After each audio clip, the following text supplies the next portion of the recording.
Good morning, everybody. If we could begin to take our seats, please.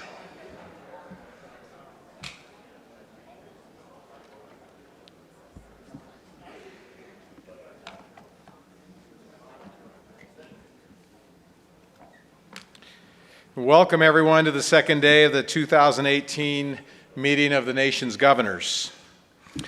Yesterday, we had great discussions of how governors are working with our international partners with Australia to enhance their economies, advancing the food and agricultural industries in their states, and tackling the opioid crisis. And I really do want to, again, extend my thanks to our Australian friends, our mates, I guess as we affectionately call them, and the individual governors who led the sessions yesterday. I thought they were extraordinary. Now, I know I can speak for myself and speak for the other governors that we've learned so much so far, and today promises to do the same. We also had a great evening last night of bipartisan relationship building during the NGA Purple Party, so I hope everyone had a good time with that. So this winter meeting, we are privileged with attendance from our key domestic partners, including former governors and White House intergovernmental staff. Their presence is greatly appreciated, and we thank you for your indispensable contribution to our meeting. So I'm going to ask some individuals to stand so that we can recognize them. With regard to our former governors representing 8 states, Kentucky Governor Ernie Fletcher. Is Governor Fletcher here? Maine Governor John McKernan. Maryland Governor Paris Glendening. Mississippi Governor Haley Barbour. Mississippi Governor Ronnie Musgrove. Pennsylvania Governor Tom Corbett. Pennsylvania Governor Mark Schweiker. South Carolina Governor Jim Hodges. Virginia Governor George Allen. Virginia Governor Jim Gilmore, and Wyoming Governor Jim Geringer. I guess they all get to sleep in now, right? Since they're former governors. But again, thanks for their participation, and my personal thanks for their attending the meeting. So I want to talk a little bit about my initiative. It's been about 6 months since we launched the initiative, Ahead of the Curve Innovation Governors. With a gripping discussion, I hope you all recall that discussion with Elon Musk in Rhode Island. I see a lot of people nodding their heads. I know I remember it. And since that time, we've been actively engaging staff from your states in exchanging ideas on how we can all prepare for the future that Elon predicted, or perhaps one that is a little less scary, right? That was pretty interesting. So we've worked alongside some of the leading technology and innovation companies in the country, and we truly appreciate their support of our work. We've seen firsthand how technologies are transforming our daily way of life and altering the way businesses and industries operate. From how we heat and cool our buildings to the cars we drive or the cars that drive themselves.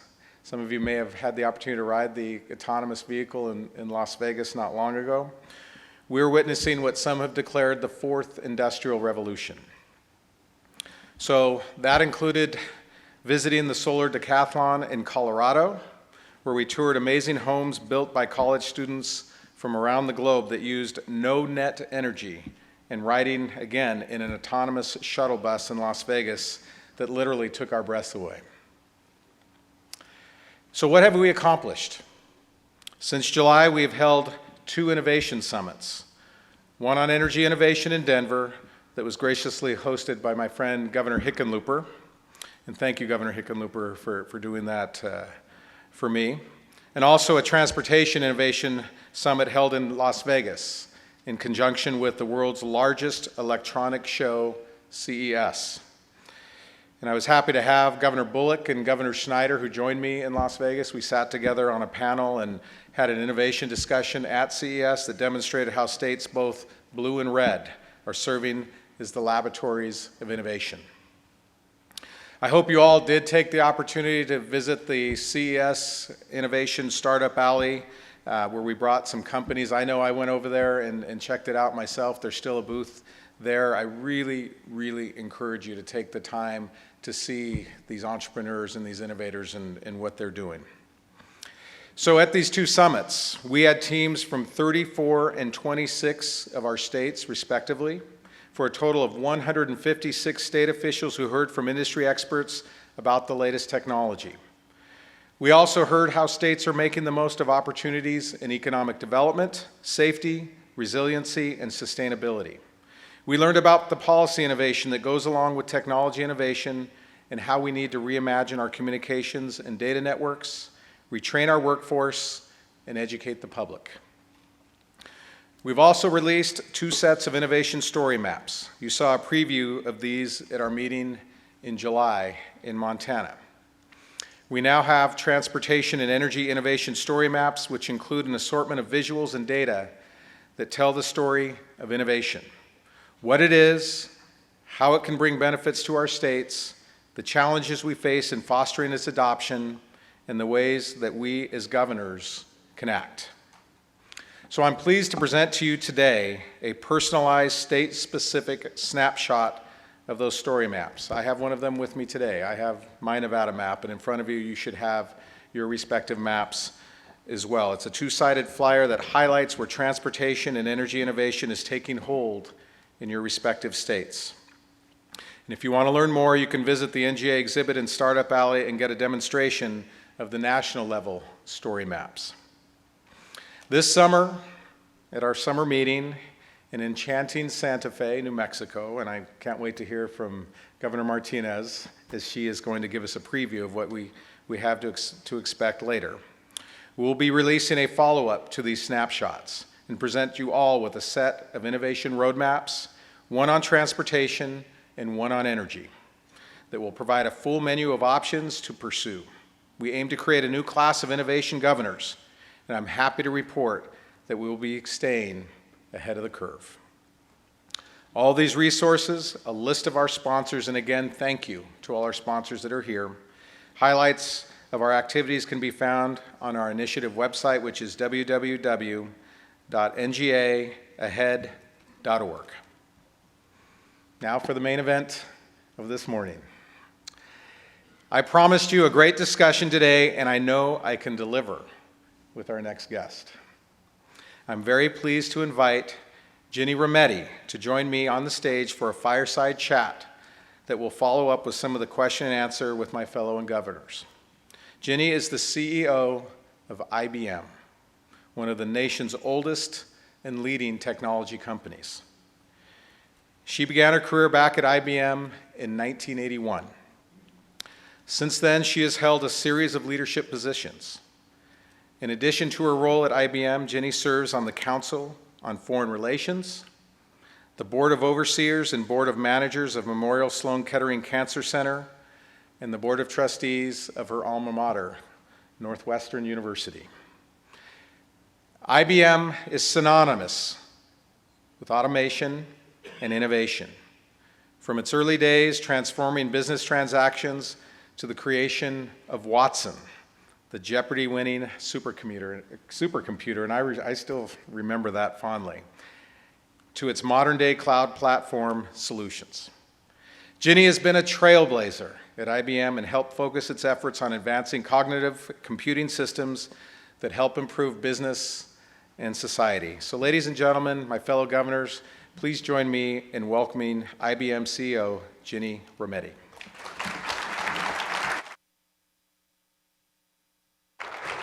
Thank you, thank you. Let me sit your way. Good. Good morning, everyone. Uh-oh, too early, huh? Uh-oh. I know, we're trying to pick them up here. We're going to have to do something else. Yeah, so I'm really excited, proud, pleased, honored that you really took your time on a Sunday morning to be with all of us. You know, IBM is obviously well-respected and a well-known brand, possibly the most well-known brand in the world. And I don't know if anybody or everybody really knows everything that IBM does and how a century-year-old company is staying relevant in today's world and into the future. So tell us, you know, as fellow governors and our attendees today about IBM and your plans for the future. All right. I think that's a gracious way of saying, what do you do now? Yes. Is that was what that was, right? Because Governor, you're right. We are 107, so that does make us the oldest technology company in the world.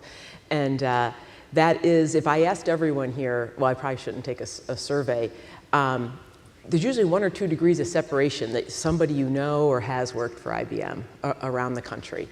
And if I asked you, you and I didn't talk about this, so I'll just try you.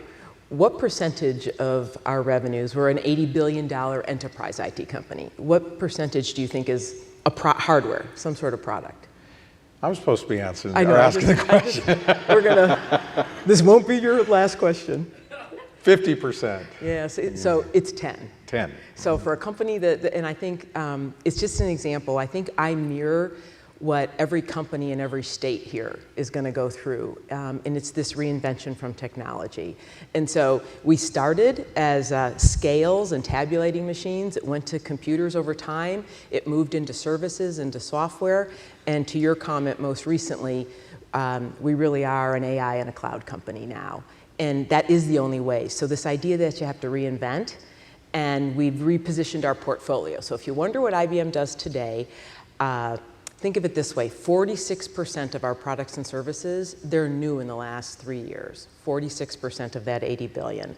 So it's now a top 3 of the clouds in the world, clouds for business. It is the artificial intelligence platform, but for business. Blockchain, we're going to talk a little bit about. We're the #1 security company for enterprises. We actually, if you want to talk a bit about that, manage 40 billion potential incidents a day, 40 billion a day for ourselves and for others that are out there. And we're now the #1 services company in the world with a services business that approaches about 50 billion. So it is, think of it as for businesses, it is the IT company that is end to end. And in that change, I'll just sort of, where I said I think I mirror lots of other companies out there right now. So we've had to change our portfolio. We've also had to reinvent how people do that work, and that's everything from agile working to co-location to new tools. And you'll also find of IBMers, there's 360,000, and 50% are new to IBM in the last 5 years. So we'll talk more about skills, but in all that reinvention and all, we've done 8 billion of divestitures. It's taken 60 acquisitions. We have now returned the company with all that reinvention back to growth in the last quarter. And I'm now, I hope one of the topics we talk about, really focused on the responsible stewardship of these new technologies as they come into the world. That's exciting. Now, I look at my fellow governors. It is to me, at least. No, it is okay, to me, too. All right. It is early, so we're gonna, don't worry, we'll wake them up. So, what is the future of technology? I mean, we've talked about, and I mentioned it in my remarks, the driverless cars, drones, renewable energy. One of my favorites, the smart coffee machine, the Internet of Things. What is the next big thing? What should all of us as governors be thinking about as we move forward? Yeah, I thought that you would ask that. And now I'm going to speak mostly about what I hope is going to link right to jobs, because it's going to be what I think most of the companies in your states are going to do. And the one thing about us that's never changed, we've always focused on not being a consumer company, but we are an enterprise company. So, and focused on changing how the world works. So if you think of it from that perspective, how the world works. And I would say there are 2 technologies, if I was sitting in this room, I would pay attention to. One is artificial intelligence, and I know I may have some different views than some of the other guests you've had. And the second one is blockchain, and I don't mean cryptocurrencies. And so can I talk just a little bit about each of them? Is that absolutely? So why would I say that? So the first one is artificial intelligence. Now, Governor, you mentioned Jeopardy, but let me go back. This started, why did we bother to go develop artificial intelligence? And the reason we did was we could see this big explosion. You see it in your personal life of so much data, you can't deal with it. And it's not just numbers, letters, it's pictures, it's images, it's sensors from your coffee machine, it's everything. You had to have something else. You couldn't program. Everything you own is programmable. Your cell phone, you name it. Somebody had to say, if this, do that, written inside of that thing. There's too much. You can't do that with this data. That's what artificial intelligence does. It can understand data, reason, and learn over and over the data. So that's what we set out to build. Jeopardy and Watson was just a very early instantiation. It did catch everyone's imagination. It's been hard to, we moved on a long time from then. And so why would I say it to a governor? The artificial intelligence, when you think of it for business, not for consumer, I'm not talking about a device at your house that you ask about the weather or what's your favorite song. That is very simple stuff. What I mean for business is this kind of artificial intelligence can be trained on medicine, tax laws, regulatory environments. So it can learn off of small amounts of data. I mean, there's not billions of people talking about that on the internet, as an example. So it learns off of small amounts of data. It can go in a doctor's workflow. It could go in your health services workflow. You have to be able to explain an answer. Professionals never want black boxes. And that kind of artificial intelligence, to me, changes not only every business, but it changes how government works. So two quick examples that I think kind of bring it to life. One of the big everybody's got customer service. Everybody's got call centers. Many of them have outsourced call centers to other countries. Well, they said they did it because labor was less expensive. But if you could bring it back and that the agent could have an assistant. So one of the banks has trained the artificial intelligence on 60 products. So now when someone calls in, someone who may be paid more, has to learn faster, can be assisted by this. They're finding they're able to repatriate the work all back here because of that. So the person is assisted. The other example that I think is a great one is healthcare. You had opioids yesterday.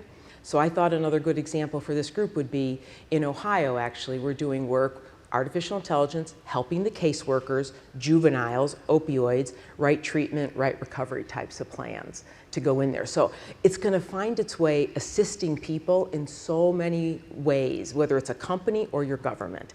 And I think it is going to be the most defining technology of this era. Now, I also said a second one, which is blockchain. Well, let's not leave artificial intelligence. Oh, you want to stay on that? Okay, because Yes. I'm equally as excited about blockchain. Yeah. No, and blockchain, I think I can speak for many of us. We're going to need a really good schooling on that. No, I promised 2 sentences. How's that? But we talked about some of the former conversation that we had in Rhode Island and somewhat of the doomsday scenario associated with artificial intelligence. So Yeah. do you mind chatting a little bit more about that? Yes, I absolutely don't agree with it. But let me then be clear about it. I always use the words, this will be the issue of our time and the opportunity of our time, both of them together. And so why do I say that about artificial intelligence? Opportunity, I mean, I can see this. I see this already as we roll out, we have Watson for oncology. And particularly in less developed countries where I think they're going to leapfrog on this. The United States has 1 doctor for every 100 cancer patients, 1 oncologist for every 100 cancer patients. India's got 1 for 2,000. And so already we're in 150 hospitals around the world. So we will solve issues where they had never a chance to get world-class health care. A doctor will be assisted. So these are the kinds of things that will get solved. So that's what I mean by the opportunity of our time. Now, I think it is completely wrong, some of this hype about it. Had I had my druthers, I wouldn't have called it artificial intelligence. I would have called it augmented intelligence. Early in my IBM career, I actually was an AI specialist. So this is decades that this has gone on. And so let me sort of dispel what I think is the hype. If you look at the sort of chronology of where AI will go, and you hear about singularity, where the machine becomes smarter than man and turns on man, there's another one, people call it general AI, where it's almost doing how our brains work. Then there's broad AI to do all the business stuff I talked about. And then most of what you see today in the consumer world. Look at pictures, understand this, report the weather, tell me this. It's just natural language. It's speech to text to search. All right, that's what you have today. This big, broad application to business will go on for decades. This idea of mimicking a human brain, I think that's maybe 2050, and maybe singularity never. We got a lot of time between here and there. Now, what I do think is, so I am not a believer of the big hype. I do believe very strongly, though, that you have to, those of us that make these technologies, And you, I think, as a governing body, think about this. They do have to be ushered safely into this world. They need to be brought safely. So what are some of the biggest risks? This is where I say you have to really, and then we'll go back to blockchain, but if I might. First, purpose of these technologies, you've got to be really clear. We believe really strongly these technologies are to augment what man does. It's man and machine. This is not, will there be some technologies that will obviously replace what we all do? Yes, but that has happened with every era of technology. I mean, we go back about industrial and farming and you name it, and will there be a little more, and is it happening faster? Yes, which I'll get to why I wanted to come talk to governors so much in a second. So be clear about its purpose. I think the other thing government will be involved in, and I think, frankly, every institution like my own, and we live by this, are data principles. So you have to be clear about who owns the data. Now that you have AI, there's intellectual property that comes it comes from the learning. What did I learn from that data? That should belong to the creator. You can't end up with a world where have and have-nots, where all of it goes to a few companies. So things about who owns the data, who owns its insights. You have to be clear with every consumer. If I'm using AI, I'm going to tell you. And by the way, I'm going to tell you who trained it, the data and who. So you may not care who picked the best song in 1970. You probably don't care who voted on it. But if you're looking on cancer treatment, you care that it was the best institutions in the world that trained it. You don't want it trained by the internet. You care what data went into it. So we're going to enter this world where purpose, transparency, and telling people who owns things, and then I think you got to prepare a whole set of workers. Because the one thing I know for sure, we've done all these studies. We did a study with MIT. We've done that. What percentage of jobs could be displaced? There's numbers and predictions all over. It doesn't matter, because I'm absolutely confident 100% will change. 100% of jobs will change. So if that's true, I believe and I really believe this is my responsibility as a company too, to prepare everyone for that era. Youth, current workers, I think your education systems change, which maybe we'll get to all that. Yes, That's really what and to me, that's responsible stewardship of these technologies, and not just for those of us that make it, that should honor all that, but also to help fix the problem. No, thank you, and we will have those conversations, but let's get to blockchain. Okay. And I'm the first to admit, here I am, this is my initiative, ahead of the curve and innovation. And I have tried, and I don't understand blockchain. And, okay. Okay. So I asked Ginni if she would have a blockchain for dummies, and I'm the first in line. I know. And explain this and how it's going to change. Okay. When I tried in the other room, did it work for you though, or? Yes. Okay. All right. So otherwise, I'm like, okay. Do you think I'd say I'm not no? sure what that Because she means, simplified dummy or not it. dummy. I don't know about her. So I was telling the governor, we are such a big proponent of blockchain. I think, can I just first give you one statement? I think what blockchain will do for trusted transactions between people and parties, what the internet did for the exchange of information. Wow. So think of that. Blockchain will do for transactions what the internet did for information. So what the internet did is let information get exchanged between anybody and everybody. So blockchain could do that for a trusted transaction. So I said to him, here's my simple definition. For those of you that think blockchain is Bitcoin, no. Cryptocurrency, no. That's an application, but under it is something called a blockchain technology.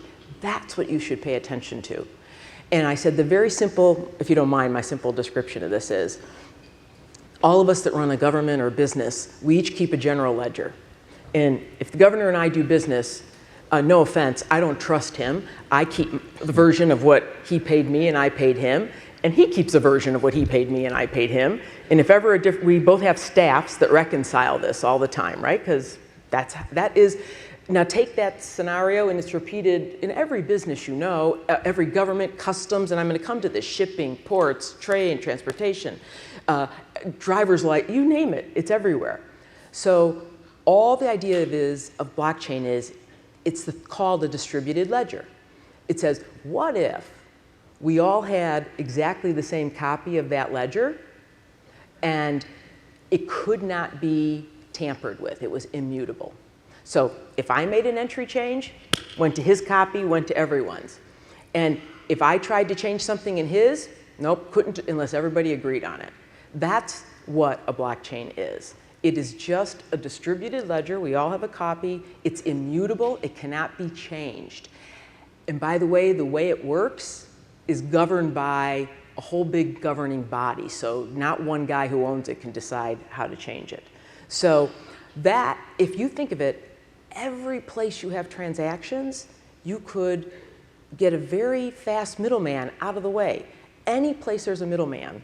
Now you may say, well, this is a lot of efficiency and productivity. It is.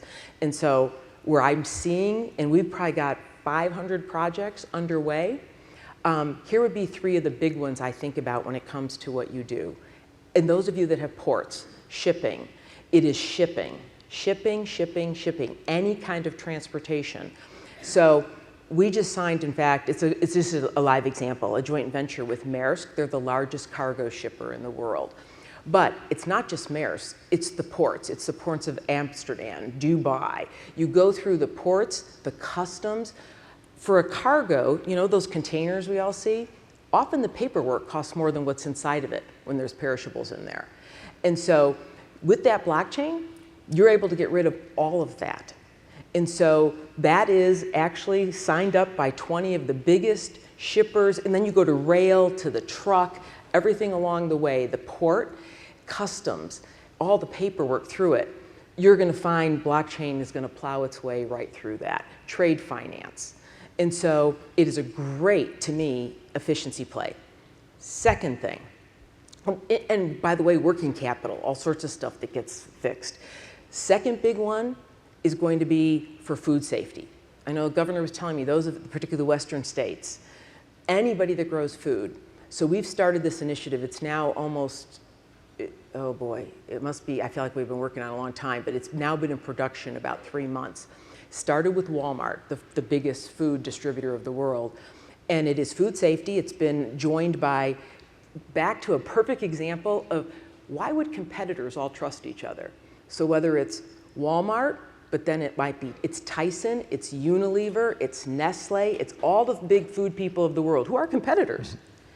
They're all willing. We're doing food safety with the blockchain. If you'd had, and we did the first thing was mangoes. For a mango, for you to find the source of origin of a mango, how many days would you guess it would take for a food recall? Weeks. Weeks. It takes 7 days now. We're down to 2 seconds, literally. And food, people die. There's 500,000 food poisoning cases, right? And so all the competitors have joined on, and we're able to track from the minute out of the soil where it comes from. Along the way, they're all going on the blockchain. We've got, I think, about 100,000 different types of foods now up and on there. So those of you that partake in agriculture at all, you will see a very big definition of blockchain start to come through. And then I go back to, because you mentioned the opioids, yes. The work we're doing with drug supply. Because to be able to track drugs like opioids from the time of manufacture to distributor, to pharmacy, to hospital, to whatever. And it is a very simple way to do this. And so I believe blockchain is going to be not only disruptive, but it will be beneficial. Now, if you're a company and you're in the middle, I mean, that service isn't needed. You're going to have to move into other services because that's what's eventually going to happen. And the thing that's great about blockchain, it is not hard to do. And that's what's different than versus a lot of the other technologies that I think you've talked about. They can be very heavy capital outlays. This is not one of those. So I think those are the 2 most transformative, if I was sitting in the room, that both as a government or as the companies in my state would mean. And both are a lot about jobs. So it sounds like when you're talking about blockchain that it's inevitable. I mean, this is it's obviously just a matter of time. I've never seen anything pulled so much. I mean, I see it in my own company, and I always know when I don't have to push something, it obviously is good. Otherwise, I'm the one pushing. And so, as an example, because we're the largest firm that also does, service of technology around the world, and let's say I am the largest implementer for Cisco. when you do that, just like I said, I keep track of all the parts, they keep track of the parts, everything goes on. Hundreds of people that you don't need actually doing reconciliation instead could do really valuable things. So you talked about workforce and that 100% of the workforce is going to have to change. And then you also talked about education. So there's two pieces there. I mean, there is retraining those that are already working, but starting, at the genesis of things, and how do you change education, K through 12 education, leading up to what the workforce of the future will be. So let's break that into two different pieces. Yeah, I will. One quick thing before that. The reason, when you asked me about the technologies that will change, and I was talking to you about how IBM has reinvented itself, if you had asked me, and obviously I'm capable of a lot more than one word, but if you'd only let me say one word and said, what did you reinvent around, I would have used the word data. And I'm going to come back to this on skills, data. And it is not just for the few companies. I guess I want to make a really big point. In fact, I've been making this with many of our clients lately. We've gone through this era of digital disruption. A lot of new companies, fantastic. Some big platform companies born, great. There's few of them. But what's happening now that I think gives every existing company a chance, in fact, I kind of coined a word called the incumbent disruptor. If I asked you another quiz, what percentage of the world's data... I'm not doing well so far. No, you're doing good. What percentage of the world's data is searchable on the web? I would say 70%. 20. It's okay. I told him to give me a bad number. I told him that. So I'm going to start going low from now on, right? I want you to think about this. Okay, if 80%, who owns the 80%? The 80% is owned by all the companies in your states that have businesses. And it's really valuable intellectual property.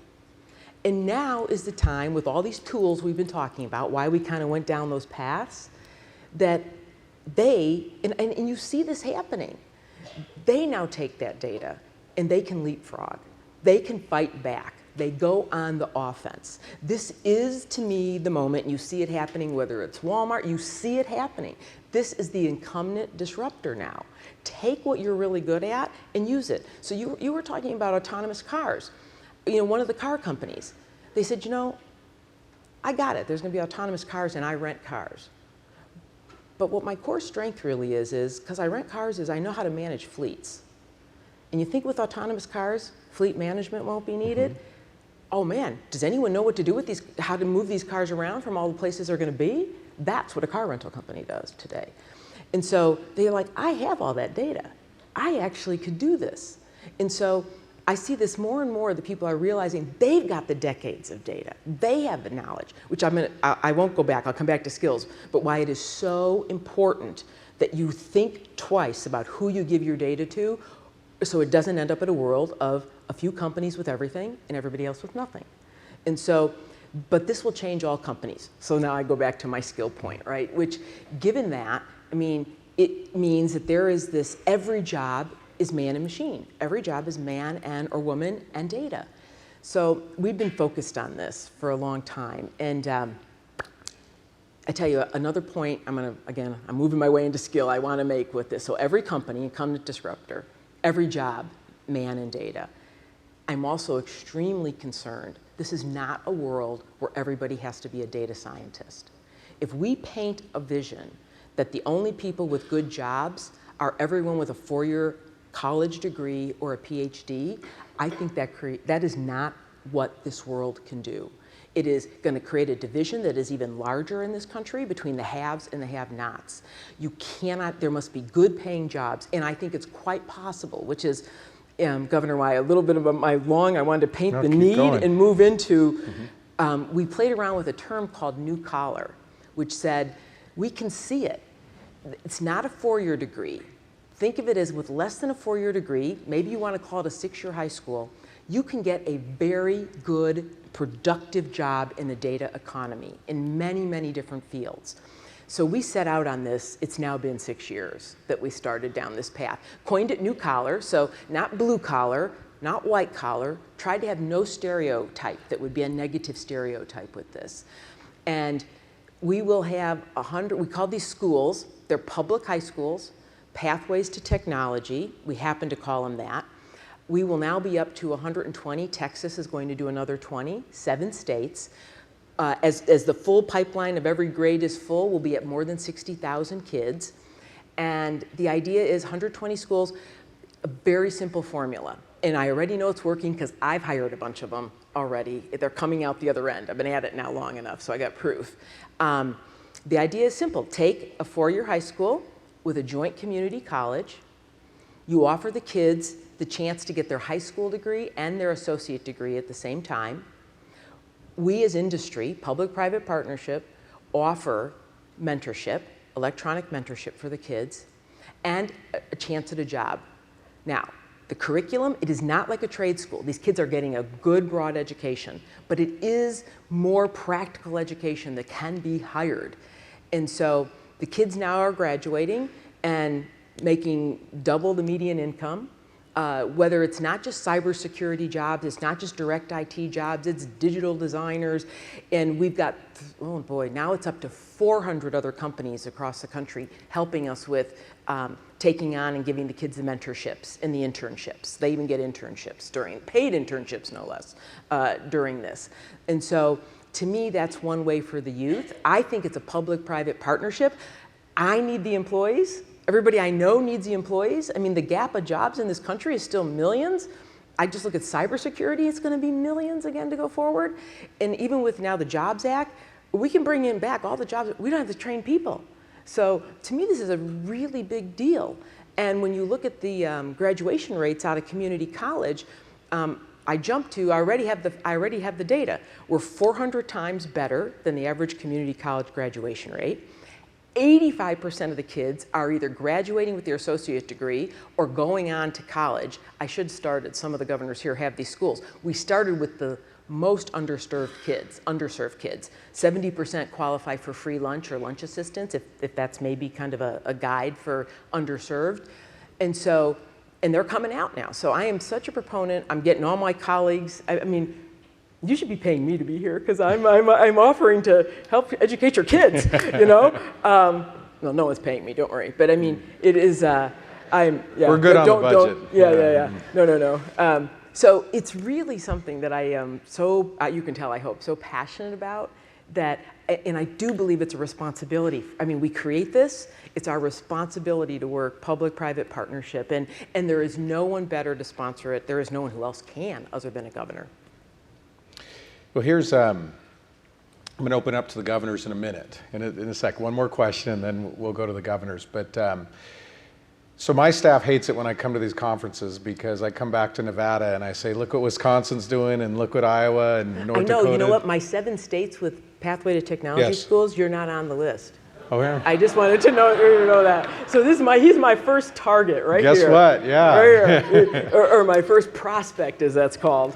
So all of us are going to go back to our respective states, and we listen to this amazing person. And so, what is your advice to us? What do we take back? What is the first thing we say to our respective staffs and our constituencies about what we need to do and how we stay ahead of the curve? Yeah. So if I went back, I would say, look, AI, blockchain, it's going to change every job in our state. We have got to prepare the workforce for it. So I would ask you to scale, if you don't like Pathway to Technologies, find something else. But I'm offering, my team is here, I am offering to you, we will do the work for you. We have Nevada's the curriculum, then sold. I mean, it isn't, we will do the work for you, and we will get the companies, I'll get my colleagues in there to give these kids the internships, and we'll hire them. So I would say you prepare the youth, scale something in your state. The second thing I would say, by the way, look, retraining, I don't want to underplay. That is just as big an issue. So the second point would be around retraining. I do view that. I spend $500 million a year on retraining. And as well, I look at my huge population, 70% have now got modernized skills. And I now use AI to help them with propensity to learn, what things to do. So the tools can even help immensely on the mid-career training. But my third message to you would be, you are responsible for education. I think you need to rethink the education model. We are now going to be in a lifelong learning model. That is a different world, because this won't be the last time. And so where we used to think you could finish at grade 12, maybe go on through university, you're done and the rest takes care of itself. I don't know, to me, I've given a lot of thought about, does this mean a new sort of continuous training model that gets put in? Does education really change in every state? Somebody's going to have to start to tackle that. It's not that I'm looking for incentives. I don't need them in a company of our size, but the small, medium businesses, this constant retraining that's going to go on, I think is going to be a fact of life we're going to focus on. And so my plea would be, every job changes, scale something like Pathway to Technology. We offer to be the conduit to get it going in your state. And I mind you, those underserved kids, it's really a 6-year high school. They are graduating with an associate degree for free. I mean, it's part of their high school. So scale that. Second is the retraining for mid-career, and then the third would be whether you have a think tank, those that start, or a group together that starts to think about what can we do that puts the incentives to retrain throughout someone's life that's out there. And there is, I know you're going to go to the president, you're going to go to the White House and have some roundtables and the like. For those in your states, your own congressmen, senators, there are 2 big pieces of legislation that can help on this. And they were called out as part of the Jobs Act. There's something called the Perkins Act. Many of you are probably familiar because it's what funds community colleges. And a change to that, by the way, had passed through the House, has to go through the Senate. It was almost unanimous, something like 405 in this day, which I think is a wonderful thing. It says, hey, for you to get your funding, you gotta teach a curriculum that's employable. Sounds like pretty simple. I mean, these are simple kind of big tweaks. Or job study. If you're going to have an internship, and there's over $1 billion in job study, it has to be I don't want you mopping floors and things like this with job study. I want you to learn something. My view, that money could all tilt towards small, medium businesses so they could take on internships with kids and teach them. So I think there's some very simple, big levers that could be just tilted of where there's existing funding that's out there. So side, if you didn't mind, sidebar on that one. Thank you.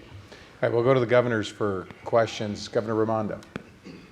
Good morning. Thank you, Ginny, for being with us. So we are doing the Pathway to Technology model, Yep, you are. and I would commend it to all of my colleagues here. It's fantastic.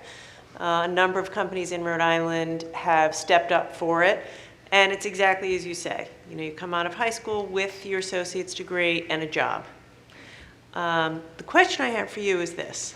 That's a great model, and we're going to continue to expand it for young people, Yeah. right? They're 18, they're 19 years old, they're just starting out. It's terrific. They don't have college debt, and they get a decent job. The thing that's keeping me up at night is the mid-career retraining. So I'm pleased to hear you say that the disruption and job losses might not be as great or as fast as we think, but I think if we're honest, it's substantial. And if you're someone who's 50 and listening to you say that there will be disruption, that's scary. That is scary for me to hear. So what's work, and that's harder. It is, right? It is much harder to get somebody who's been doing the same thing the same way for 20 years to change, but they have to. We have a responsibility, and I would argue you do too. So the question is, what are you doing? What lessons have you learned? What works? What doesn't work? And what should we be doing specifically? Yeah, I think that is not only a great, first, thank you. You have been a great supporter of P-Tech schools.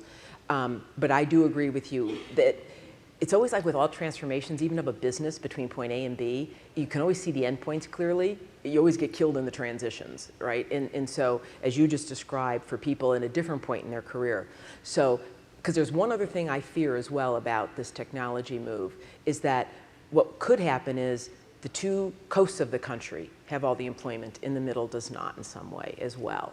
And so this, to me, what we've done, one of the big jobs that are easily, I think, mid-career trainable is around cybersecurity. and it is there are millions of, there will be in just a couple years, several million cyber jobs. You have some of that training in your state, by the way, and so we've been hiring thousands of folks mid-career retrained in the cyber area, and that isn't going to go away for now. So that's one thing, a particular skill, and so therefore, those of us, we've opened up centers in what I might say is the part of the country tech left behind. So whether it's Louisiana, where we've gone in West Virginia and opened up centers and put them there, particularly trying to attract that new collar independent of their age that has and can be retrained into those skills. So cyber would be my big one. The other one is just for all of us to keep retraining, right? I know AT&T has done a big effort to retrain. We have done a big effort to retrain and will continue. We've also done and offered programs, I think is another option, called transition to teaching. Teaching and healthcare will have a lot of job openings. So as we get folks at a certain point and they say, look, another option is we help them transition into these other careers. So we have transition to teaching. We're going to look at transition to healthcare as well, because just the physical volume needed in healthcare of what's going to be out there. So that's what I do agree with you, Governor. It's as much about all of us as well in our efforts here. That's why I am so strong about it being a public-private partnership to do this. Governor Haslam. Yeah, thank you. This is fascinating. Two quick questions. One on the, if Brian was Exhibit A for blockchain for dummies, I'll be Exhibit B. So you talked about this being a general ledger, though, that's permanent. But who controls the keys? Is this Wikipedia where everybody gets to put in their own entry, or how does that work? Yeah. That's the first question. Okay. And the second one's more of a general If leadership. it was an investor conference, I'd say no two-part questions. That's no, right. I'm sorry. I got to do that next week, so I'm all ready. Yeah. We're really familiar with that answer. Yeah. The second one is more of a leadership. It's fascinating to me that international business machines is now only 10% selling machines. Okay, so how did you lead that transformation? I mean, all of us are trying to make certain we push government ahead, which is really difficult. How did you take this huge company and change what it does in such a short period of time while the train was still running? Yeah. So to the first one on the blockchain question, it's actually not a for dummies question, because there are many little blockchains starting out there. They're not all what the world calls is permissioned and immutable.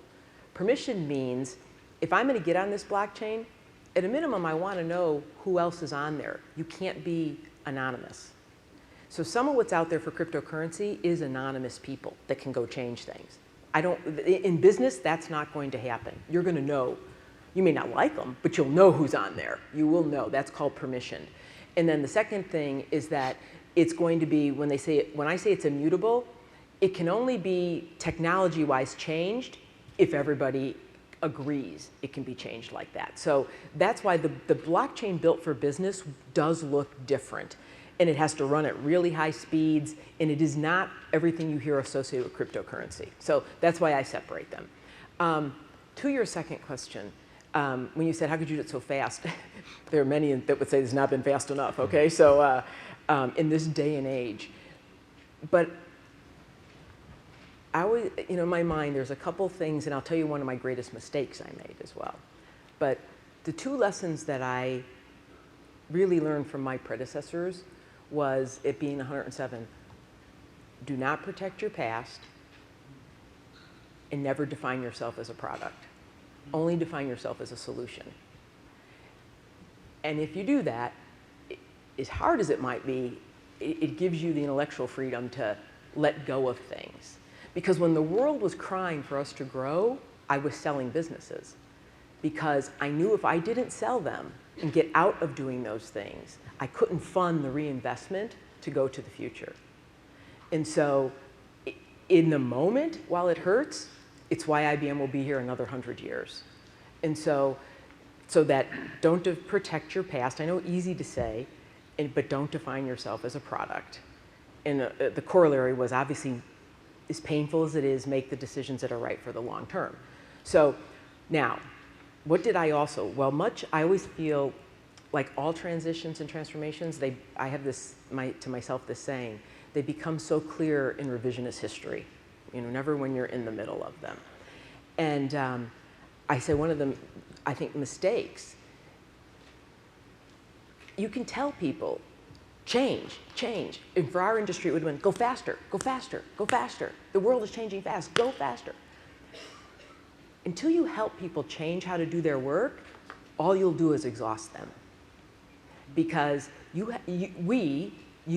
have the power to make it easier for how work is done, but if you don't do something about that to change how work gets done, whether that's in your state or your company, I think you're asking people to do the impossible.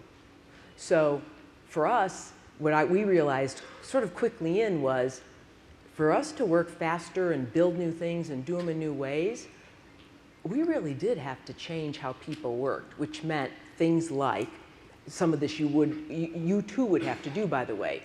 We had to bring design thinking skills into the company. Well, you say, why would that have to do with government? Well, your citizens, everything they touch is consumable, easy like an apple. They expect every service from you to look like that. So we had to bring in, not engineering out, all those skills that said, start with the end user in mind, make this as simple and as beautiful as could be, and then you work in, not engineering out, not your process out. You start with, what do I want that experience to be, and then I make the process work that way. So we did that. Then we had to do what people call agile working at scale, so hundreds of thousands in our case, which meant, you hear the word a lot, but when I say change how work's done, it means put people in small groups, multidisciplinary, across your units, across your divisions, your agencies, small groups, multidisciplinary, and they do minimum viable products and they iterate. So when you got to solve a problem, you don't just keep working on a big mess. You start little, get it right, get the next part right, the next part right. You can see a vision of how work gets done that's very different between sort of a hairball or the get a little bit and go like this. And that changes how all work's done. And now I had to go through then co-location, which has been both painful, but you can't do it without it. New tools, we had to put in new appraisal systems for people, get rid of ratings, rankings, all those moved to net promoter score, which a government could do too, which is how consumers vote. How does it feel to do work with you on every time they touch you? And so that to me was probably, that and investing in people's skills were the two things when you said how. I think people always want to talk about the portfolio, and me too. I have to start with what is it we do today, the doing part, the portfolio. But the lesson I will always take with me was the far more profound change was the how people could do their work and the who and their skills. And those are the two harder things. But I know if you do those, it's enduring. Does that make, does it resonate to what you do too? I mean, I feel like it does, right? Because I think you're subject to so many of the same, I feel like I'm a bellwether for every company out there, everything out there, because I have lived through era and era. Right, so speaking of Jeopardy, we're gonna have a speed round. Okay, Because we're running out of time. So I've got Governor Hickenlooper, Governor Cooper, Governor I won't Hogan, answer long questions. and Governor Burgum. So I'll begin with Governor Hickenlooper. First, thank you both. Governor Sandoval, what a great idea. And this group is now wide awake. And we have a National Cybersecurity Center we're building in Colorado Springs, and your team has been very helpful on that and very supportive. I just want to take 2 seconds and just say, when one of the IBM executives came and pitched me on P-TECH, which was in 2012, in Pathways to Technologies, we call it P-TECH. It's P-TECH, yeah. But anyway, I love that IBM gave this guy leeway on IBM time to go out to other states. First they did it in New York, and then showed it could work, and then said, all right, we'll set up for you. You guys are gonna have to engage it. So we have it in three school districts now. And the thing that's amazing, so it's in one of our school districts, is in St. Vrain Valley school districts. And they're in their second year there. They're our third school district, but they have a little over 100 kids. 70% come from low-income Hispanic households. Almost everyone will be the first in their generation to go to college. So that ability to provide technology pathways to everybody is really astounding. I just want to make sure that you got recognized for that leadership. Well, thank you for your leadership on it too, so seriously. Thank you, Governor. Governor Cooper. Jenny, we love having you in North Carolina in the Research Triangle Park, and we're headed toward our P-TECH schools as well.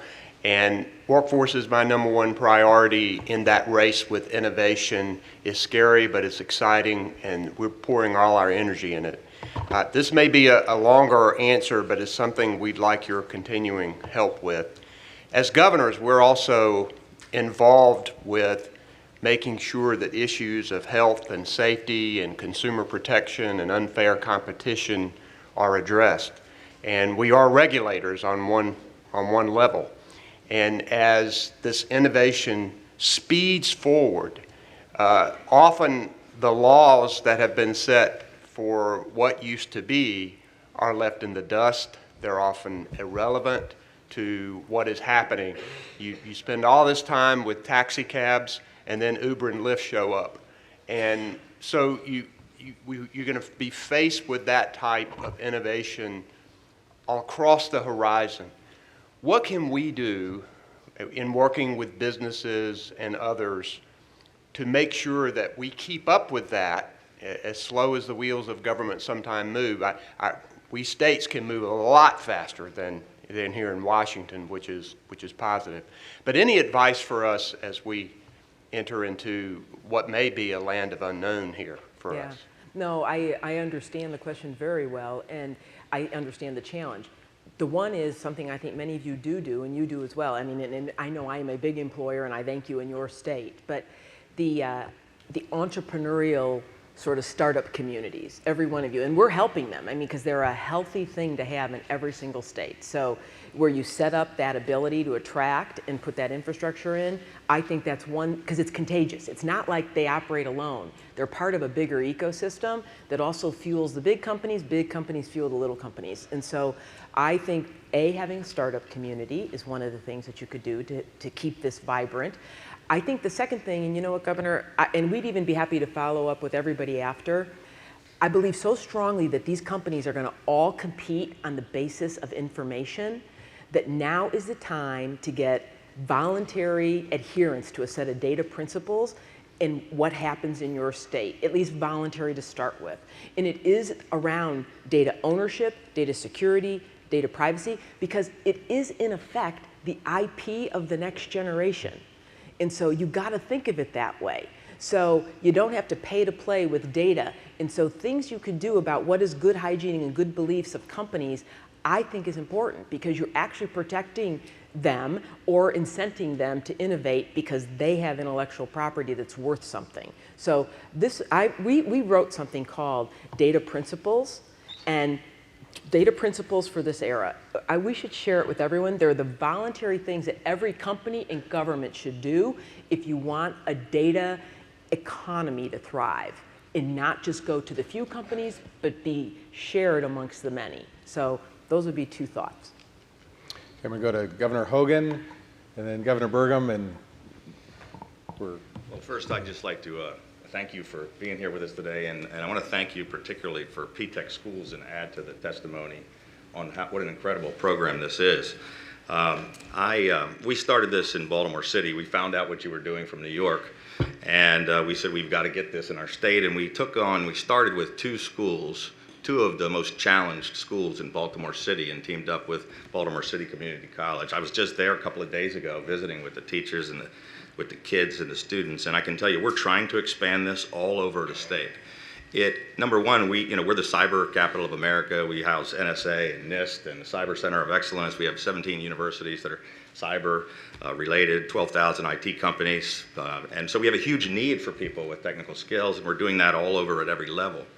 But that's not just what this is about, getting kids into learning technology. To see the faces of these kids who are literally, their parents are crying because of the opportunity. They're kids that might not have ever had any opportunity or any hope for a better future, that have mentors and paid summer internships, and they're learning and they're excited and they see a future because of this, and they're first in line for jobs at IBM or one of the other companies that sponsor. It's just an incredible program. So I know 6 of my colleagues are already doing it. I just want to thank IBM for the innovation and encourage all of you to take a serious look. It's a wonderful program. Thank you. It's a funny thing, you know, all of the education, and because part of what we also do, the kids learn, you know, how do you eat a business meal? What's the appropriate way to dress? How do you go to, I mean, there are many things you teach beyond just the content, as you saw, right? But boy, do those, I've never met a parent that didn't want a better life for their child, right? And never, no, it doesn't matter. Governor Burgum, you got the last question. Ginni, thanks for being here. I couldn't agree more with your principle that the technology is going to change every job, every company, in every industry. So thank you for being here. You also made the point about do not protect the past was one of the ways you helped transform your company. I think as governors here, we're all leading institutions, bureaucracies that spend a lot of time defending themselves and defending their past. Do you have any examples of your work as a services company with government where you've seen a rapid transformation in either state or federal government, and what principles were applied to achieve that transformation? Yeah, I would tell you, we have plenty. I mean, because we have, as you guys well know, a very large government, both state and local, as well as federal government business that's out there. And my one big lesson learned, if I might, it's slightly different, whereas in companies, I sometimes might go for the big bang to get something accomplished. I do think with these, ironically, as transformative as these technologies are, I would go with crawl, walk, and run on these technologies. And that is what I see working. And I do see some of the most initial progress being made in health and human services areas, where you can go in and take AI and you can help with caseworkers and what it is that they do. That's one of the first places that I see a lot of progress. And so I think if you turn it into that crawl, walk, run, this is not so daunting. And customer service, those of you that, where we do work, where it's customer-facing service, so it's simple kind of, well, simple. They're not simple because of, as you describe, all of the different complexity of the things behind it, right? But you can simplify that front end. That's where I see people making progress, and that would be my advice. Crawl, walk, run. I always say walk, crawl, run, and I realize you do need to go in the other order. Crawl, walk, run, and then the idea that you go to what touches your citizens first, and whether it's driver's license, whether it's applications for things, business permits, a lot of these technologies could be applied right on that front, and then you start, before you go try to tackle the most complex at the back end. All right, well, thank you, and please join me in thanking Ginni for an incredible. Thank you. Thank you for very much. Appreciate it. I'll leave you. Governor, thank you.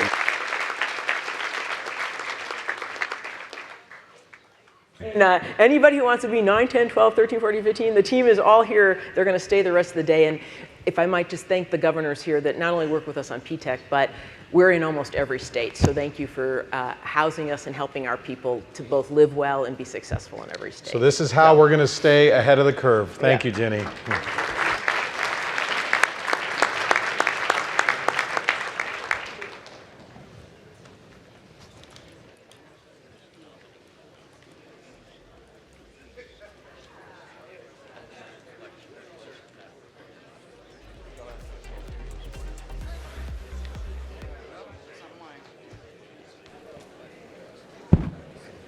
Right, we're still going.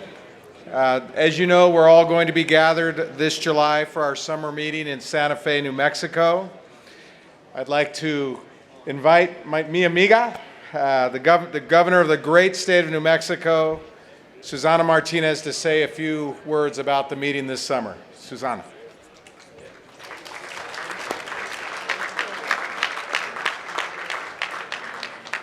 I'm going to ask everyone if you'll please stay just a few more minutes because I want to talk to you a little bit about the summer meeting that's going to be in Santa Fe, New Mexico. I promise you it will be short, but it will be amazing and very inviting to each of you to come out to Santa Fe, New Mexico. I'm thrilled to be here this weekend, of course, in our capital, our nation's capital, to personally invite each and every one of you to New Mexico True. For the first time, we will be hosting the National Governors Association summer meeting, and it will be in July. I cannot wait for the experience and what it means for you all to feel what it feels to be New Mexico true. New Mexico True is a celebration of things that make New Mexico unique, special, and of course different. And every part of our state is amazingly different from others. It's a combination of our world-renowned cuisine, always with a touch of green chili, unique blends of culture, and adventures, of course, that truly feed the soul.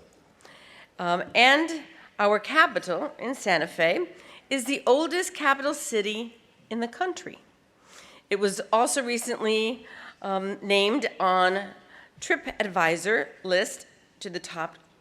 It's actually one of the top 30 USA cities to visit in 2018 and received National Geographic Best Sense of Place in 2017.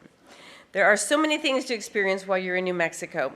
There are things like hiking trails, and we have kayaking and rafting.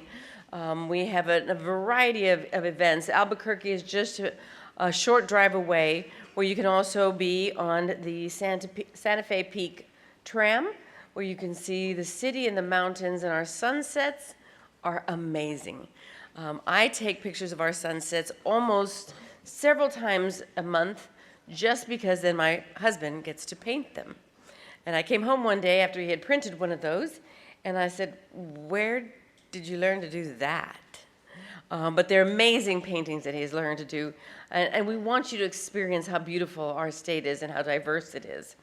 I want to make sure that you experience what we've gotten to know as New Mexico True, and I want to show you a video that will hopefully show you just a little bit of the amazing things we have in our great state.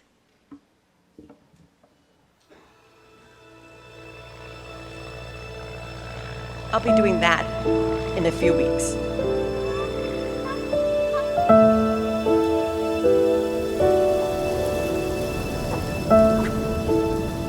In a world overwhelmed by virtual distractions, people crave what is real, what they can touch and smell, and the complete silence that replaces the unrelenting chatter of ordinary life. Luxury is nothing compared with authenticity.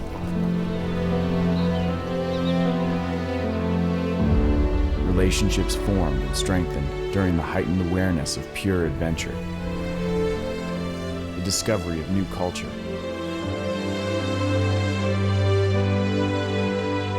and shared meaningful experience.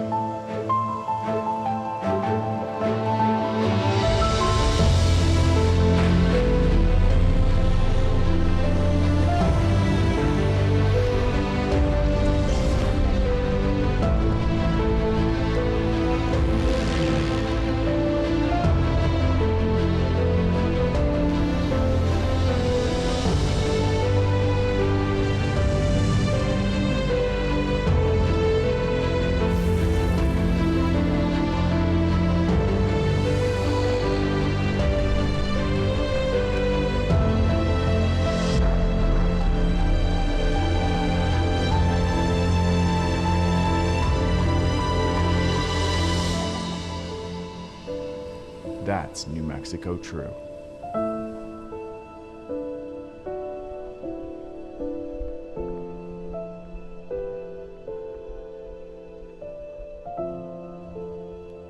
And as you can see, New Mexico True is one of the nation's top brands that came about during my first year as governor.